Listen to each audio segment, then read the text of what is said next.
Najviac asi nové prekažky. Aha. Tie preklapajúce sa foršty sa mi najviac páčia. A prečo myslíte, že by mali vlastne ľudia loziť po stromoch?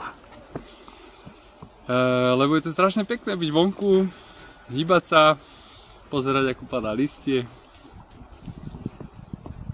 vnímať ako žijú stromy. A tebe to čo dáva? Mne to robí radosť. A čo bolo ťažké na stavbe tohto lanového parku pre teba?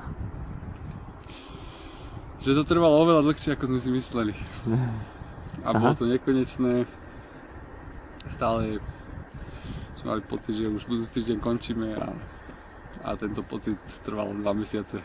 Tak som strašne hrdý, že sa nám to podarilo. A myslím si, že tento lanáž je na veľmi peknom mieste. Tie listnaté stromy sú také, majú čosi do seba, mám taký pocit. Je to niečo viac ako len taká zábava, že prídeš na hodinu, zabavíš sa a ideš domov?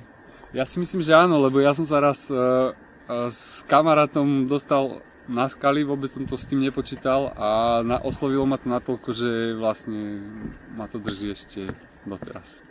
Pre malé deti to určite môže byť inšpirácia a môže sa stať, že sa budú lezeniu alebo takýmto aktivitám venovať fakt celý život.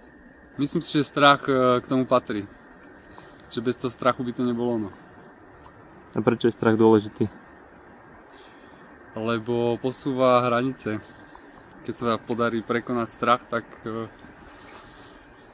ja získavam väčšiu istotu v seba samého. Myslím si, že to je v živote strašne dôležité vidieť výsledok svojej práce.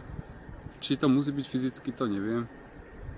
Ale myslím si, že to fyzické tvorenie je súčasťou života a že možno v nejakej väčšej alebo menšej miere už ste pre každého potrebný.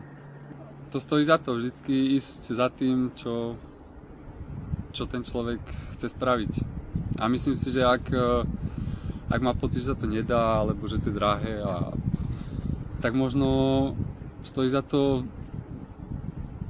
možno sa stretnúť s tými, ktorí mali nejaký podobný sen a im sa to podarilo. Možno, že zistí, že naozaj tá energia stačí.